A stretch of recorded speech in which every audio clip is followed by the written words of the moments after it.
शनिदेव घेऊन आले सुखाचे दिवस. मकर राशीची 7.5 संपताच या 3 राशींना गडगंज श्रीमंताचे सुख लाभणार. तर चला मग जाणून घेऊया अशा 3 राशी कोणत्या आहेत मित्रांनो.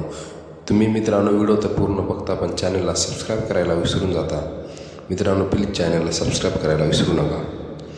ज्योतिषी शास्त्रानुसार ग्रहाच्या राशी परिवर्तनाचा शुभ अशुभ योगाचाही चांगला वाईट परिणाम 12 राशीवर पडतो. तसेच सर्वात कष्टदायक मानली जाणारी शनिदेवाची 7.5 12 राशीच्या व्यक्तीवर प्रभाव पाडते. जेव्हा शनी एखाद्या राशीच्या दुसऱ्या किंवा 12व्या घरात असतो तेव्हा त्या राशीवर शनीची 7.5 सुरू होते. ही 7.5 2.5 वर्षाच्या 3 टप्प्यामध्ये असते, म्हणजेच एकूण 7.5 वर्ष असते. म्हणून तिला 7.5 असे म्हटले जाते. दरम्यानात 29 मार्च रोजी शनी कुंभ राशीतून मीन राशीत प्रवेश करणार आहे. तसेच या दिवशी 7.5 वर्ष 2017 ते 2025 सुरू असलेल्या मकर राशीची 7.5 संपणार आहे. त्यामुळे मकर राशीसह काही राशीवर शनीचा शुभ प्रभावही पाहायला मिळेल.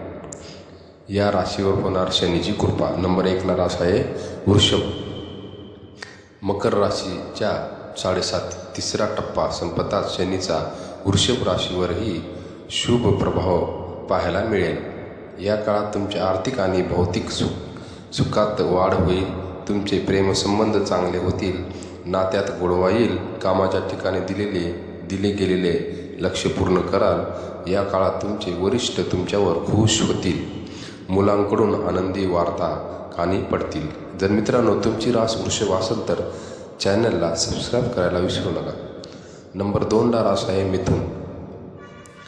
मकर राशीचे 7.5 संपताच मिथुन राशीच्या व्यक्तींनाही त्यांचे शुभ परिणाम अनुभवता येतील. या काळात तुम्हाला अचानक धनलाभ होईल आणि अडकलेले पैसे परत मिळतील. नोकरीत पदोन्नती होऊ शकते. समाजात मान सन्मान वाढेल. या काळात तुम्ही नेहमी सकारात्मक राहाल. स्पर्धा परीक्षेत उत्तम यश मिळेल. वैवाहिक जीवन सुखमय राहील. जोडीदाराला वेळ द्याल. मानसिक तणावातून मुक्त राहाल. आयुष्यात आनंद असेल.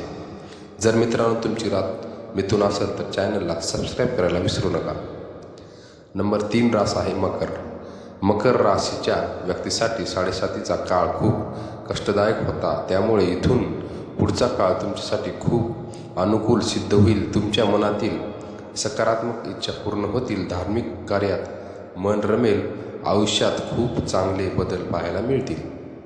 कामाच्या ठिकाणी कामाचे खूप कौतुक होतील. मान सन्मान वाढेल. या काळात भाग्याची साथ मिळू शकते. कुटुंबाच्या व्यक्तीसोबतही फिरायला जाल. आर्थिक धन लाभ होण्याची दाट शक्यता आहे. जर मित्रांनो तुमची रास मकर असेल तर चॅनलला सबस्क्राईब करायला विसरू नका. भेटूया नेक्स्ट व्हिडिओमध्ये. धन्यवाद.